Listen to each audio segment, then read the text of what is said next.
الله الرحمن الرحيم الحمد لله رب العالمين الصلاة والسلام على سيد الأنبياء وأشرف المرسلين وعلى آله الطيبين الطاهرين وأصحابه المهديين الراشدين والتابعين لهم بالإحسان إلى يوم الدين. أما بعد فقد قال الله تعالى وتبارك وتقدس في القرآن المجيد والفرقان الحميد: أعوذ بالله من الشيطان الرجيم بسم الله الرحمن الرحيم وما أرسلناك إلا رحمة للعالمين. صدق الله العظيم وصدق وبلغنا رسوله النبي الكريم الأمين. مولاي صل وسلم دائما أبدا على حبيبك خير الخلق كلهم محمد سيد الكونين والثقلين والفريقين من عرب ومن عجم. يا رب بالمصطفى بلغ مقاصدنا واغفر لنا ما مضى يا واسع الكرم. ثم الرضا عن أبي بكر وعن عمر وعن علي وعن عثمان ذي الكرم. فاغفر لناشدها واغفر لقارئها سألتك الخير يا ذا الجود والكرم. حمد و صلاۃ کے بعد لائق صد تشریفات و تکریمات جملہ علماء کرام، مشائخ اعظام، میرے بزرگ دوست، نوجوان اور عزیز بچوں، السلام علیکم ورحمۃ اللہ وبرکاتہ۔ آج کی یہ تقریب سعید ہم سب کے لیے انتہائی سعادت اور شرف کا باعث ہے۔ اللہ تبارک و تعالی ہم سب کی حاضری اپنی پاک بارگاہ میں قبول فرماتے ہوئے دنیا میں اسے ہمارے لیے باعث برکات اور آخرت میں ہم سب کے لیے ذریعہ نجات بنائے۔ علماء کرام اسٹیج پہ جلوہ فرما ہیں، ان کی موجودگی میں ایک طفل مکتب کا جو کچھ بھی ہے وہ آپ احباب کی خدمت میں عرض کرنے کے لیے میں حاضر ہوں، اور چونکہ موضوع کا مجھے پابند بنا دیا گیا،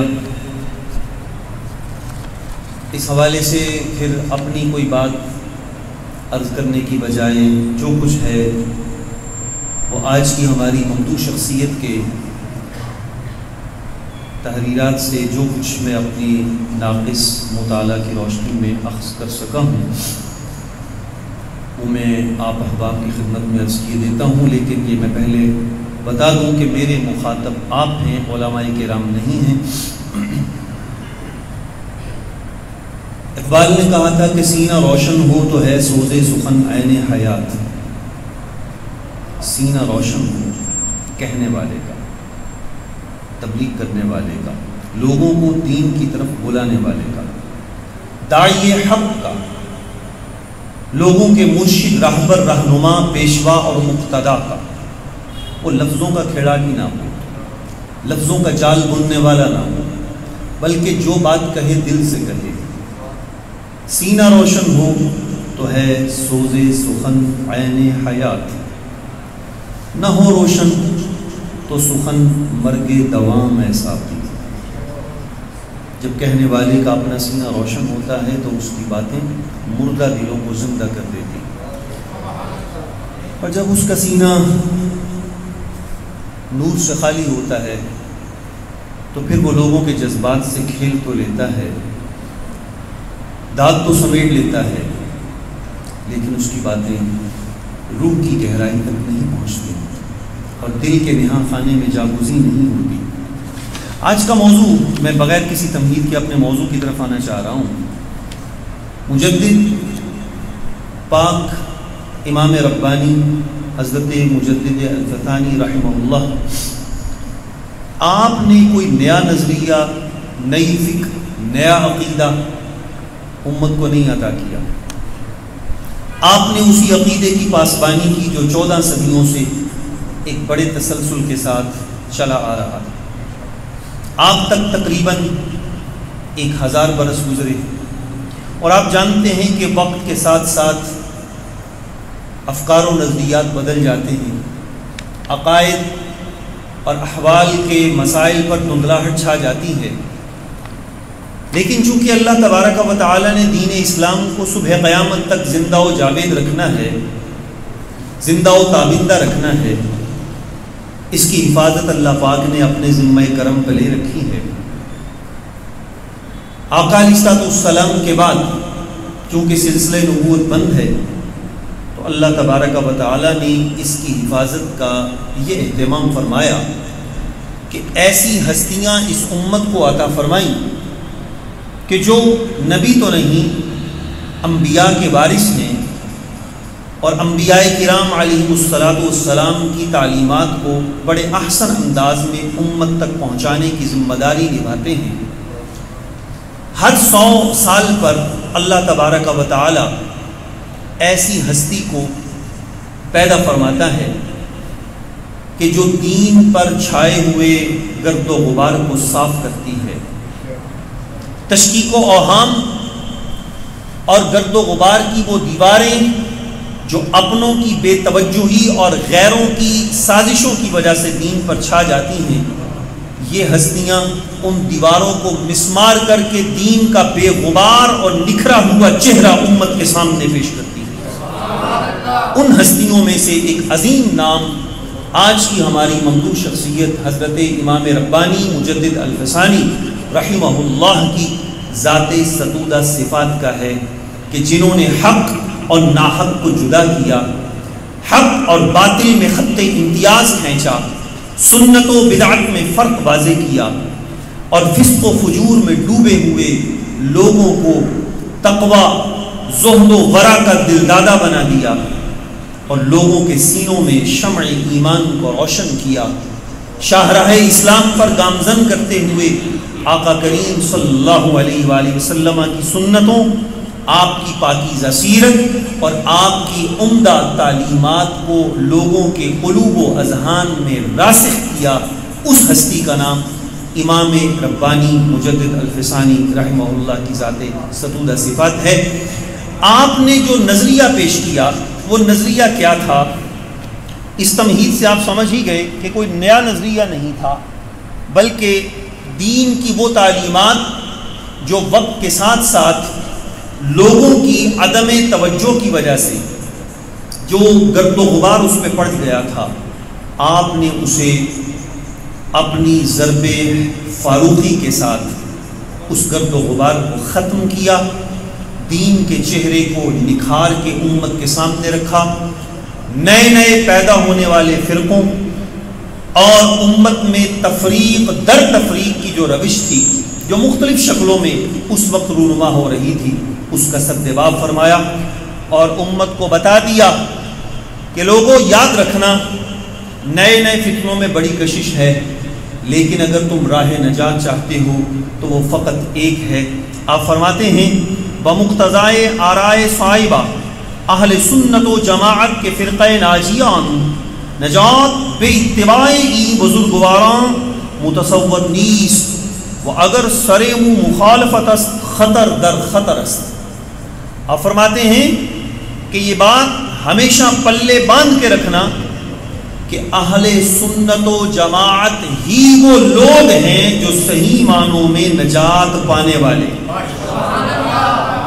آقا کریم صلی اللہ علیہ وآلہ وسلم کے اس فرمان مبارک کا صحیح مصداق، جس کا مفہوم یہ ہے کہ بنی اسرائیل 72 فرقوں میں بٹ گئے تھے اور میری امت کے 73 فرقے ہو جائیں گے، ان میں سے فقط ایک نجات پانے والا ہوگا۔ مجدد الفسانی علیہ الرحمہ فرماتے ہیں کہ وہ فقط اہل سنت و جماعت ہیں، نجات بے اتباع این بزرگواراں متصور نیست۔ فرماتے ہیں کہ اگر تم چاہتے ہو کہ تم اپنی کشتی کو پوری کامیابی کے ساتھ منزل مراد تک لے جاؤ، اگر تم چاہتے ہو کہ تمہارا سفر رائگاں نہ ہو تو نئے نئے فکروں کے پیچھے مت چلنا، وہ چاہے کتنے ہی خوبصورت کیوں نہ ہوں، کتنے ہی دلچسپ اور دل آویز کیوں نہ ہوں۔ یاد رکھنا ان بزرگوں کو جنہیں اللہ پاک نے اہل سنت والجماعت کی سرکردگی عطا فرمائی ہے، ان بزرگوں کی پیروی کے بغیر نجات ممکن ہی نہیں ہے۔ اگر سرے منہ مخالفت است، اگر بال برابر بھی ان بزرگوں کے دیے ہوئے نظریے کو تم نے چھوڑا اور چھوڑ کر اعتزال کا رستہ اپنایا تو پھر خطر در خطر است، پھر خطرات ہی خطرات ہیں، پھر کوئی ضمانت نہیں دی جا سکتی کہ تم منزل مراد تک پہنچ جاؤ گے۔ اس لیے کہ دنیا میں جتنے بھی فتنے ہوئے ہیں، جتنی بھی سوچوں میں، فکروں میں، اعتقاد میں، نظریات میں اختلاف ہوا ہے، آج تک قرآن کوئی نہیں بدل سکا، حدیثیں کوئی اپنی طرف سے گھڑ نہیں سکا۔ جنہوں نے گھڑی محدثین نے ان کو فرق کر کے امت کے سامنے واضح کر دیا کہ یہ موضوع ہے، یہ من گھڑت ہے اور یہ صحیح ہے، صحیح اور سقیم کا فرق واضح کر دیا۔ قرآن کوئی نہیں بدل سکا، حدیث کوئی نہیں بدل سکا، جس نے بھی بدلا ہے قرآن و سنت کے مفہوم کو بدلا ہے، قرآن و سنت کے مفہوم کو بدلا ہے۔ آج بھی ایسے لوگ موجود ہیں جو اپنے بڑوں کا میلاد تو مناتے ہیں، لیکن جب کریم آقا صلی اللہ علیہ وآلہ وسلم کے میلاد کی باری آتی ہے تو ان کی جبینیں شکن آلود ہو جاتی ہیں۔ سنیے آقا کریم صلی اللہ تعالی علیہ وآلہ وسلم کی خلقت مبارکہ کے حوالے سے مجدد پاک کا نظریہ کیا ہے۔ آپ فرماتے ہیں باید دانست کہ خلق محمدی در رنگ خلق سائر افراد انسانی نیست، یہ بات جان لینی چاہیے، خبردار رہنا چاہیے کہ کریم آقا صلی اللہ علیہ وآلہ وسلم کی پیدائش مبارکہ تمام بنی نوع انسان کے افراد کی مانند ہرگز نہیں ہے۔ کوئی یہ نہ سمجھے کہ ہم پیدا ہوئے وہ بھی پیدا ہو گئے۔ ارے آج کوئی بڑے سے بڑا مفکر ہے، محدث ہے، مفتی ہے، شیخ الحدیث ہے، علامہ ہے، زندگی بھر چلے اور تبلیغ میں بسر کرتا ہے، رشد و ہدایت اس کا اوڑھنا بچھونا بن چکا ہے، لیکن ذرا غور تو کرو، تم پیدا ہوئے روتے ہوئے پیدا ہوئے، میرے آقا پیدا ہوئے سجدہ کرتے ہوئے پیدا ہوئے۔ آج بڑے سے بڑا مفتی ہو، علامۃ الدہر ہو، بڑے سے بڑا امام ہو، ارے تم پیدا ہوئے، تم بھی ناپاک تھے جب تک تمہیں غسل نہیں دیا گیا، تم ناپاک، تمہاری اماں جان ناپاک، زیادہ سے زیادہ 40 دن ہے، 40 دن تک تم بھی، تمہاری اماں جان بھی، تمہیں غسل دیا گیا، تم پاک ہوئے، تمہاری اماں جان 40 دن تک ناپاکی ہو سکتی ہے۔ کریم آقا صلی اللہ علیہ وسلم ایسے طاہر مطہر پیدا ہوئے کہ دنیا میں تشریف لاتے ہی نہ صرف یہ کہ خود پاک ہیں بلکہ فرمایا کہ جعلت لی الارض مسجدا وطہورا، بچہ جہاں پیدا ہوتا ہے وہ جگہ ناپاک ہو جاتی ہے، بچہ ناپاک ہوتا ہے، ماں ناپاک ہوتی ہے، پر کریم آقا صلی اللہ علیہ وسلم اس شان سے تشریف لائے، خود پاک ہیں، سر انور سجدے میں، اور فقط وہ جگہ ہی پاک نہیں، فرمایا لوگوں یاد رکھنا رب نے میری وجہ سے ساری زمین کو مسجد بھی بنا دیا ہے اور مٹی کو پاک کرنے والا بھی بنا دیا۔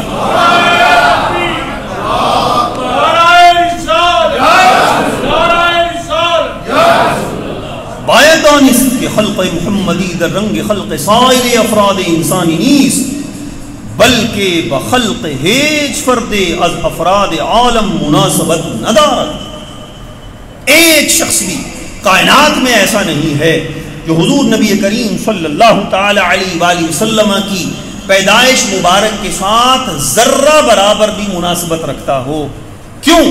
فرماتے ہیں کہ او صلی اللہ علیہ وآلہ وسلم باوجود نشے عنصری از نور حق جل وعلا مخلوق گشتاست، باوجود اس جسمانی وجود مبارکہ کے آقا کریم صلی اللہ علیہ وسلم رب کے نور سے پیدا ہوئے ہیں۔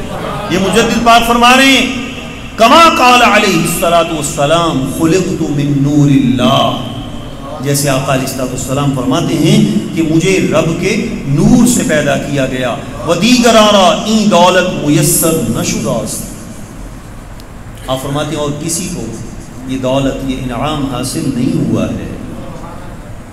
کریم آقا صلی اللہ تعالی علیہ وآلہ وسلم دنیا میں تشریف لاتے ہی اس قدر نور ہے کہ آپ کی اماں جان فرماتی ہیں، حدیث پاک آپ نے بارہا علماء سے سنی، جس کا مفہوم یہ ہے کہ میرے جسم سے ایک ایسا نور روشن ہوا کہ میں نے مکے میں بیٹھ کر شام کے محلات کو دیکھ لیا۔ ارے جس نبی کی نورانیت کا عالم یہ ہے کہ جو بوقت پیدائش اتنا نور بانٹتا ہے کہ اماں جان مکۃ المکرمہ میں بیٹھ کر شام کے محلات کو دیکھ لیتی ہیں۔ جب وہ نبی جوان ہوا، پہلے بچپن ہے، پھر لڑکپن ہے، پھر نوجوانی ہے، پھر جوانی ہے، پھر بعثت محمدی ہے صلی اللہ علیہ وسلم، پھر مراتب غیر متناہیہ ہیں جن کی کوئی حد ہی نہیں ہے، لامحدود ہیں، انلمیٹڈ ہیں۔ جس نبی کے نور کا کوئی اندازہ بوقت پیدائش نہیں لگا سکتا، جب رب نے اسے نبوت کے ساتھ ساتھ بعثت مبارکہ کا بھی حکم دے دیا کہ اے نبی اب اعلان کرو، نبوت تو پہلے ہی مل چکی تھی، جب اعلان کا حکم دیا تو اندازہ لگائیے اس نبی کے اس وقت نور کا اندازہ کون لگا سکتا۔ اور پھر مجدد پاک یہ بھی فرماتے ہیں، محجوباں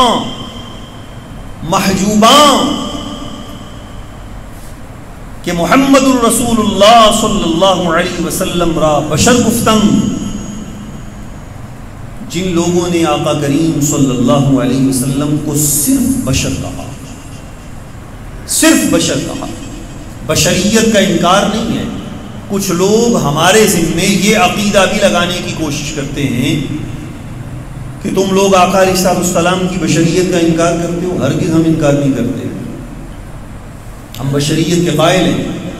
قل انما انا بشر مثلکم، ہم بشریت کو مانتے ہیں، بشریت کا انکار نہیں کرتے، لیکن یہاں پر جو بات آپ فرما رہے ہیں، فقط بشر کہنا، صرف بشر کہنا، آقا علیہ السلام کو فقط بشر کہنا، یہ کیا ہے؟ سنیے، آپ فرماتے ہیں کہ محجوباں کہ محمد الرسول اللہ صلی اللہ علیہ وسلم را بشر گفتن ودر رنگ سائر بشر نمودن ناچار منکر آمدن۔ آپ فرماتے ہیں جنہوں نے حضور علیہ السلام کو فقط بشریت کی نگاہ سے دیکھا، نتیجہ یہ نکلا کہ کافر ہو گئے، منکر آمدن، منکر ہو گئے۔ وصاحب دولتاں کہ اورا علیہ السلام بعنوان رسالت و رحمت عالمیہ دانستن وَالسَّائِرِ ناس ممتاز دیدن بدولت ایمان مشرف گشتن و از اہل نجات آمدن۔ آپ فرماتے ہیں کہ جنہوں نے کریم آقا صلی اللہ علیہ وسلم کو فقط بشریت کی نگاہ سے نہیں دیکھا بلکہ رحمت للعالمین دیکھا، شفیع المذنبین دیکھا، یاسین و طٰہٰ دیکھا، وَمَا أَرْسَلْنَاكَ إِلَّا رَحْمَةً لِلْعَالَمِينَ کا تاج مبارک سر انور پر پہنے ہوئے دیکھا، اور شفیع المذنبین کا تمغہ سینہ مبارک پر سجائے ہوئے دیکھا، جنہیں بے شمار اعزازات کے ساتھ دیکھا۔ رب نے ایمان کی دولت بھی انہی خوش نصیبوں کو عطا فرمائی۔ یہ بات مجدد پاک فرما رہے ہیں۔ فقط بشریت سے دیکھنے والا کوئی ابو جہل بنا، کوئی ابو لہب بنا۔ لوگ کہتے ہیں کہ مکہ کی نسبت بڑی ہے، ہم نے کب انکار کیا؟ مکہ شریف کی بہت بڑی نسبت ہے، مکہ شریف کی بہت بڑی نسبت ہے۔ مکہ شریف میں اللہ کا گھر بھی ہے، صفا و مروہ بھی ہے، چاہے زمزم بھی ہے، وہیں پر مینا مزدلفہ عرفات کے جلوے بھی ہیں، سب کچھ ہے، ہم مانتے ہیں، کسی کا انکار نہیں کرتے، لیکن ساتھ یہ بھی کہتے ہیں اعزاز اگر کسی کو ملتا ہے تو ان چیزوں سے نہیں ملتا، اعزاز اگر ملتا ہے تو فقط نسبت مصطفیٰ سے ملتا۔ کسی شاعر نے کہا نا کہ سلمان از فارس، بلال از حبش و صہیب از روم، خاک مکہ ابو جہل این چه العجبیست۔ کوئی فارس سے آیا سلمان فارسی بن گیا، کوئی روم سے آیا صہیب رومی بن گیا، کوئی حبشے سے اٹھ کر آیا بلال حبشی بن گیا، اور اے مکہ کی سرزمین تجھ سے ابو جہل پیدا ہوتا ہے، ابو لہب پیدا ہوتا ہے، عتبہ ولید شیبہ پیدا ہوتے ہیں۔ اگر فقط مٹی کی نسبت ہی معتبر ہوتی، اگر یہی حوالہ کافی ہوتا تو پھر ابو جہل کو تو سب سے بڑا حوالہ ہے، وہ مکے میں پیدا ہوا، کعبۃ اللہ کا متولی بھی وہ ہے، کعبۃ اللہ کی ایڈمنسٹریشن بھی اس کے پاس ہے. اجعلتم سقایۃ الحاج وعمارۃ المسجد الحرام، مسجد حرام کی تعمیر بھی ہے، حاجیوں کو پانی پلانے کی خدمت بھی ہے، مکہ شریف کی تمام تر انتظام و انصرام اس کے پاس ہے. اگر یہی فقط حوالہ کافی ہوتا تو ابو جہل مسلمانوں کا امام ہوتا، لیکن کہا یہ سب کچھ ہو کر بھی کافی نہیں ہے. وجہ کیا ہے؟ وجہ یہ ہے کہ جس نے سرکار کا دامن نہیں تھاما وہ اپنا بھی تھا تو پرایا بن گیا، جس نے سرکار کا دامن تھام لیا وہ غیر بھی تھا تو اپنا بن گیا. اصل بات تو یہاں ختم ہوتی ہے. آقا کریم صلی اللہ تعالی علیہ وآلہ وسلم کو جنہوں نے فقط بشر دیکھا، مجدد پاک فرماتے ہیں کہ وہ منکر آمدن، نتیجہ یہ نکلا کہ منکر ہو گئے. یہی کہتے ہیں بشروں مثلکم، تمہارے جیسا بشر ہے، ہمارے جیسا بشر ہے، ہم اس کے پیچھے چلیں، ہم اس کی پیروی کریں جو ہمارے جیسا بشر ہے. تو جنہوں نے فقط بشریت کو دیکھا، آقا علیہ السلام کی دیگر شانوں کی طرف دھیان نہ کیا، نتیجہ یہ ہوا کہ وہ منکر ہو گئے. اور پھر ایک اور مقام پر آپ نے مکتوبات شریف میں مکتوب نمبر 122 میں یہ حدیث مبارک بھی، حدیث قدسی آپ نے درج فرمائی، مشہور حدیث پاک ہے، لولاک لما خلقت الافلاک، اے محبوب اگر تجھے پیدا کرنا مقصود نہ ہوتا تو یہ میں زمین و آسمان کی ساری حسین کائنات کہکشاں سجاتا ہی نہ، کچھ بھی نہ بناتا. ایک اور مقام پر آقا کریم صلی اللہ تعالی علیہ وآلہ وسلم کی شان خلقت مبارکہ کو بیان کرتے ہوئے فرماتے ہیں کہ اللہ کریم نے فرمایا خطاب کرتے ہوئے، یا محمد صلی اللہ علیہ وسلم، انا وانت، اے محبوب میں ہوں اور تو ہے، وما سواک خلقت لاجلک، اور محبوب تیرے سوا جو کچھ بھی ہے، کل کائنات، ایک نہیں جتنے بھی جہان ہیں، جو کچھ بھی ہے محبوب سارا میں نے تیرے لیے پیدا کیا. یہ تو رب نے فرمایا اپنے محبوب سے. اب سرکار بھی تو سید المتعدبین ہیں، ادب کرنے والوں کے بھی سردار ہیں. آپ نے رب کی بارگاہ میں عاجزی کرتے ہوئے کیا فرمایا، کیا عرض کیا؟ فقال محمد علیہ الصلاۃ والسلام، یہ مجدد پاک کو حدیث قدسی کوٹ کر رہے ہیں. آقا علیہ السلام نے عرض کیا، اللہم انت وما انا، یا اللہ تو ہی تو ہے، میں کچھ نہیں. اللہم انت، یا اللہ تو ہی تو ہے، وما انا، میں کچھ نہیں، وما سواک ترکت لاجلک، رب نے فرمایا تھا ما سواک خلقت لاجلک، جو محبوب تیرے سوا ہے سب میں نے تیرے لیے بنایا. محبوب نے عرض کی، یا اللہ جو تیرے سوا ہے سب میں نے تیرے لیے چھوڑ دیا.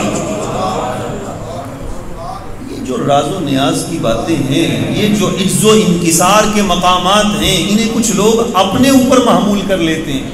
سرکار فرما رہے ہیں ما انا، میں کچھ نہیں.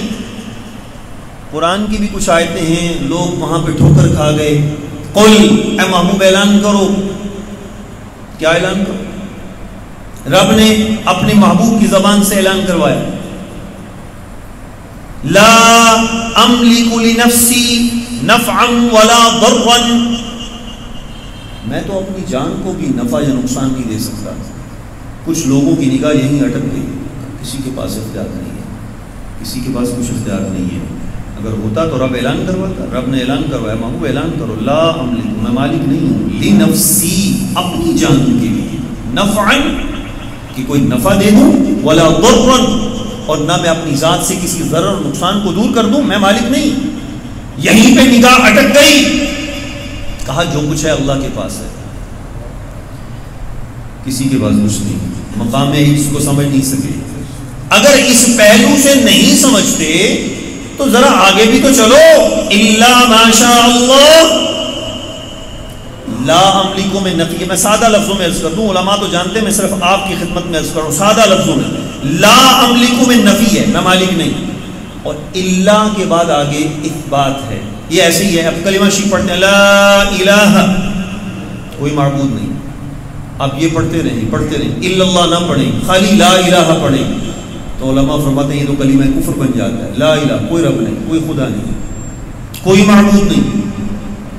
جب سب غیر کی نفی کی تو آگے ایک معبود برحق کا اس بات بھی تو کرنا ہے.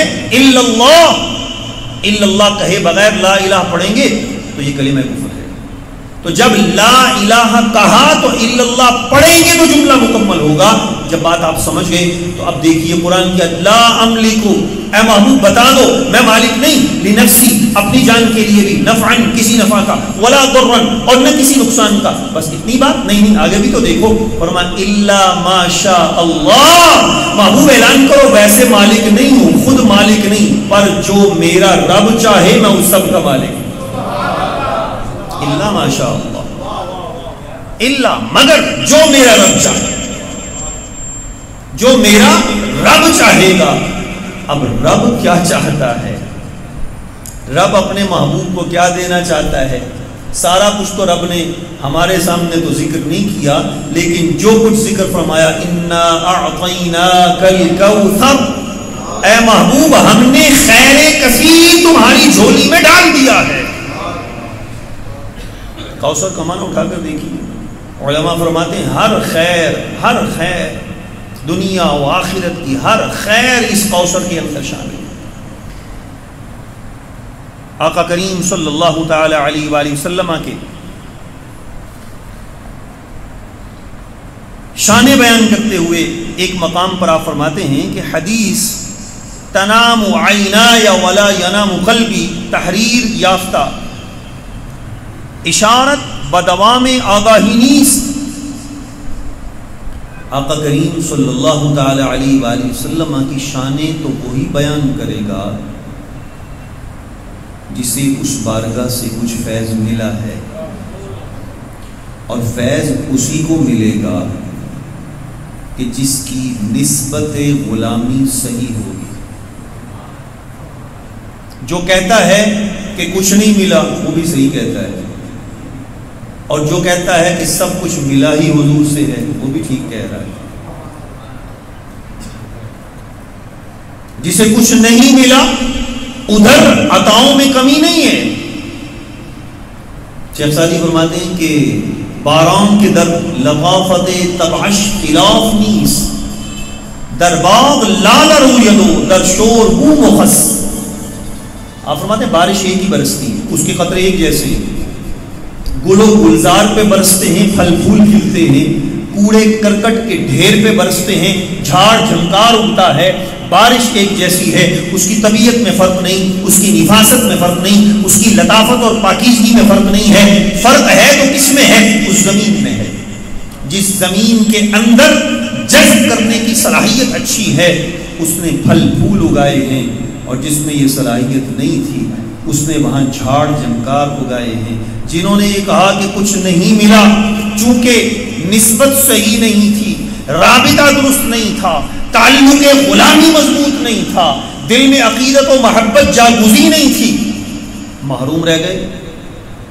اور جنہوں نے کہا حضور سب کچھ آپ سے ہی ملا ہے، آپ فرماتے ہیں کہ یہ جو حدیث پاک ہے، سرکار نے فرمایا تنام عینایا، میری آنکھیں سوتی ہیں، ولا ینام قلبی، میرا دل نہیں سوتا، اشارت بدوام آگاہی نیست.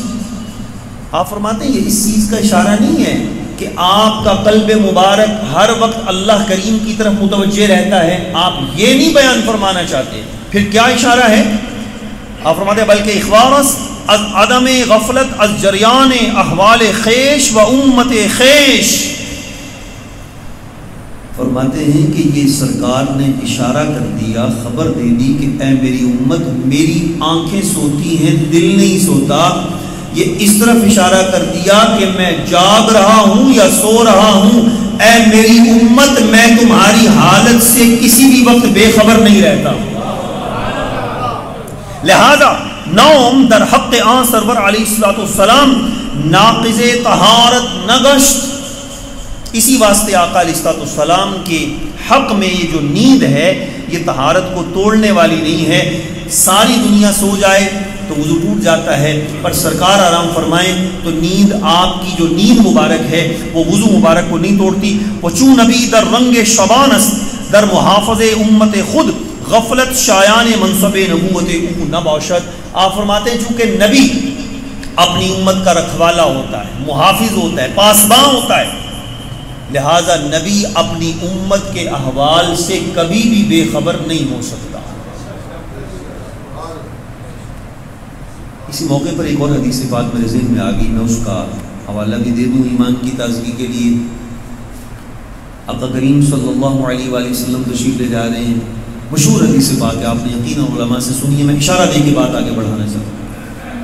تو سرکار نے 2 ٹہنیاں، 2 شاخیں اتاری اور 2 قبریں تھیں ان پہ گاڑ دی، اور پھر صحابہ کو بتا بھی دیا کہ ان قبر والوں کو عذاب ہو رہا تھا، ایک کو پیشاب کے چھینٹوں سے نہ بچنے کی وجہ سے، اور دوسرے کی بھی کوئی وجہ آپ نے ارشاد فرمائی کہ اس وجہ سے اس کو عذاب ہو رہا ہے، اور جب تک یہ شاخیں تر رہیں گی، ذکر الہی کرتی رہیں گی، ان کے عذاب میں تخفیف ہوتی رہے گی. میرے شیخ طریقت اس پر جو نقطہ ارشاد فرماتے تھے، اللہ کریم ان کی قبر کو نور علی نور فرمائے، وہ فرماتے تھے کہ آقا علیہ السلام عالم دنیا میں جلوہ گر ہیں، اور وہ جو قبر والے ہیں وہ عالم برزخ میں پہنچ چکے ہیں، عالم برزخ میں پہنچ چکے ہیں. صحابہ بھی ساتھ ہیں، کسی صحابی کو پتہ نہیں چلا کہ قبر والوں کو کیا ہو رہا ہے، سرکار کو پتہ چل گیا، آپ کی نگاہ نبوت نے دیکھ لیا، کسی اور صحابی کو پتہ نہیں چلا. میرے شیخ طریقت فرماتے تھے کہ سرکار نے امت کو یہ اشارہ دے دیا کہ اے میری امت پریشان نہیں ہونا، جب میں عالم دنیا میں رہ کر عالم برزخ کی خبریں دے سکتا ہوں تو جب میں عالم برزخ میں چلا جاؤں گا تو تب عالم دنیا سے بھی میں اس وقت خبردار ہی رہوں گا، اس وقت عالم دنیا کی بھی مجھے خبر ہوگی. جب ایک عالم میں رہ کر دوسرے عالم میں جانا میرے لیے کوئی رکاوٹ نہیں ہے تو پھر اس عالم میں رہتے ہوئے اس عالم سے باخبر رہنا بھی میرے لیے کوئی بعید نہیں ہوگا. ہمارا ایمان ہے کہ مکین گنبد خضرا اپنے گنبد خضرا شریف میں جلوہ گر ہو کر اپنی نگاہ کرم سے آج بھی یہاں بھی ملاحظہ فرما سکتے ہیں، اور پوری کائنات میں جہاں جہاں آپ ملاحظہ فرمانا چاہیں ملاحظہ فرما سکتے ہیں.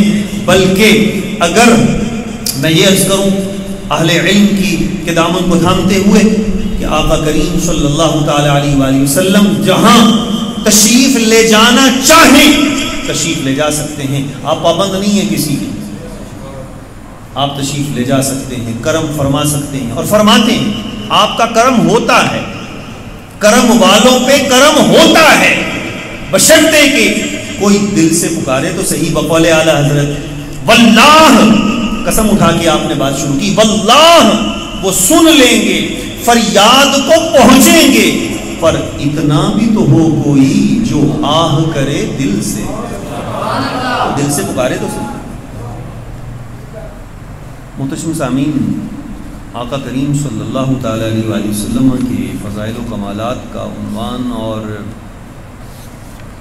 آپ صلی اللہ تعالی علیہ وآلہ وسلم کی سیرت طیبہ کے حوالے سے، چونکہ موضوع کا ایک جز یہ بھی تھا کہ سیرت پاک کے حوالے سے، تو امام ربانی رحمہ اللہ نے جس قدر اتباع سنت پہ زور دیا ہے سرکار کی سیرت طیبہ کے حوالے سے، جزاک اللہ بارک اللہ، جس قدر آپ نے سیرت طیبہ کا، اسوہ حسنہ کا، اتباع سنت کا درس دیا، ایک مکتوب شریف میں آپ فرماتے ہیں کہ اگر اتباع سنت کا ایک ذرہ بھی کسی کو مل جائے تو وہ برس ہا برس کی عبادت سے بہتر ہے. وہ عبادت جو اتباع سنت کے بغیر کی جائے وہ، اور اس کی آپ نے مثال دی. آپ فرماتے ہیں کہ اگر کوئی بندہ دوپہر کو، ابھی موسم گرمیوں کا گزر گیا لیکن جب شدت کی گرمی ہوتی ہے، صبح صبح کا انسان اٹھا ہوتا ہے تو دوپہر کو انسانی جسم آرام مانگتا ہے، اس کے لیے قیلولہ کا ایک لفظ ہے، دوپہر کو تھوڑی دیر کے لیے سو جانا، انسان کے اعصاب جو ہیں پرسکون ہو جاتے ہیں، تھکاوٹ دور ہو جاتی ہے، یوں لگتا ہے جسم کی بیٹری چارج ہو گئی ہے، دوبارہ حشاش بشاش ہو کے انسان اٹھ جاتا ہے۔ لیکن یہ ان لوگوں کے لیے جو صبح فجر پہ اٹھتے ہیں، جو اٹھتے ہی 10 بجے ہیں، انہوں نے پھر قیلولہ کیا کرنا ہے؟ اللہ کریم ہمیں نماز باجماعت پڑھنے کی توفیق عطا فرمائے۔ آپ فرماتے ہیں کہ جو بندہ دوپہر کو اتباع سنت کی نیت سے قیلولہ کرتا ہے، وہ اس عابد سے بہت آگے ہے جو بغیر اتباع سنت کے ساری زندگی ساری رات جاگتا رہتا ہے۔ گویا ترازو کے 2 پلڑے کیجئے، ایک پلڑے میں رکھ دو اس بندے کا دوپہر کو آدھا گھنٹہ سونا پر اتباع سنت کی نیت کہ میرے کریم آقا صلی اللہ علیہ وآلہ وسلم کی سنت مطہرہ ہے، میں اس لیے سو رہا ہوں، اور دوسرے پلڑے میں رکھ دو اس عابد کی عبادت جو ساری زندگی پوری رات جاگ کر عبادت کرتا ہے لیکن اتباع سنت کی نیت نہیں ہے، تو اس عابد کے مقابلے میں اس قیلولہ کرنے والے کا تھوڑا سا قیلولہ مجدد پاک فرماتے ہیں کہ وہ اس پر حاوی ہو جائے، بھاری ہو جائے۔ آج کل ہماری محافل میں بھی ایک بہت بڑی کوتاہی ہم کرتے ہیں، طویل دورانیے کی محافل ہوتی ہے، رات 3 بجے 4 بجے ختم ہوتی ہے، جب فجر کا ٹائم آتا ہے سب لوگ جا کے سو جاتے ہیں۔ یہ مثال بھی مجدد پاک نے دی ہے اسی مقام پر، اسی مکتوب میں۔ آپ فرماتے ہیں کہ حضرت عمر فاروق رضی اللہ تعالی عنہ فجر کی نماز آپ نے پڑھائی تو ایک شخص کو دیکھا کہ وہ آیا نہیں مسجد میں، ساتھیوں سے پوچھا وہ کہاں ہے؟ انہوں نے کہا جی وہ ساری رات اس نے نوافل پڑھے ہیں، ہو سکتا ہے سو گیا ہو، لگتا یہ ہے کہ اس پر نیند نے غلبہ کر لیا۔ تو فرمایا اس سے بہتر تھا کہ وہ ساری رات سویا رہتا لیکن فجر باجماعت ادا کرتا۔ اگر ہم چاہتے ہیں کہ ہمیں محافل سے کما حقہ فیوز و برکات ملے، اگر ہم چاہتے ہیں کہ ہمیں ایسی محافل ایمان کی جلا بخشنے والی، تزکیہ نفس کرنے والی ہماری زندگی میں انقلاب پیدا کریں، تو فرائض کی بجا آوری، سنتوں کی پیروی، اس کے بغیر یہ منزل نہیں مل سکتی۔ مجدد پاک فرماتے ہیں کہ ولایت کا اعلیٰ سے اعلیٰ مقام جس نے بھی حاصل کیا ہے، ولایت کے اونچے درجے پر بھی جو فائز ہوا ہے، وہ سنت مطہرہ کی پیروی کے بغیر حاصل نہیں ہو سکتا۔ اتباع سنت لازمی ہے، اور اس کا ذکر آپ نے بکثرت اپنے مکاتیب میں فرمایا، جتنے آپ کے مکتوبات ہیں بکثرت آپ اتباع سنت کی بات کرتے ہیں، شریعت مصطفی کی بات کرتے ہیں، آقا کریم صلی اللہ علیہ وآلہ وسلم کی شریعت مطہرہ، اس کی پابندی کا آپ اپنے تمام مریدین کو، خلفاء کو، متعلقین کو سختی سے تاکید فرماتے ہیں۔ آخر میں ایک چھوٹی سی مثال عرض کر کے میں اجازت چاہوں گا، زیادہ وقت نہیں لوں گا۔ صحابہ کرام رضوان اللہ علیہم اجمعین کا جذبہ کیا تھا؟ تاریخ کے جھروکوں سے ایک واقعہ میں عرض کرنا چاہتا ہوں۔ رستم نے جب ایران اور مسلمانوں کے مابین جنگ ہو رہی تھی، حضرت عمر فاروق رضی اللہ تعالیٰ عنہ کا زمانہ خلافت ہے، یزدگرد ایران کا بادشاہ ہے، اس کا سپہ سالار رستم ہے، اس کی افواج کا چیف کمانڈر ہے، جنگ ہو رہی ہے، مسلمانوں کے لشکر کو اس نے پیغام بھیجا کہ اپنا کوئی سفیر بھیجو، اس سے کوئی بات چیت کرنی ہے۔ حضرت ربعی رضی اللہ تعالیٰ عنہ مسلمانوں کے سفیر بن کے رستم کے دربار میں گئے۔ طویل واقعہ ہے، میں اختصار سے عرض کر رہا ہوں۔ اس نے خوب دربار کو سجایا، خوب اپنا شان و شوکت کا اظہار کیا، پتہ چلے مسلمانوں کو کہ ہم کتنے روب و جلال کے مالک ہیں اور کتنا ہمارے پاس دنیاوی ساز و سامان ہے۔ خوب اپنے دربار کو آراستہ کیا، انواع و اقسام کے کھانے پکائے، دسترخوان پہ چن دیے۔ کھانے کا وقت آیا، حضرت ربی بیٹھے، کھانا کھاتے کھاتے ایک لقمہ آپ کے ہاتھ سے نیچے گر گیا۔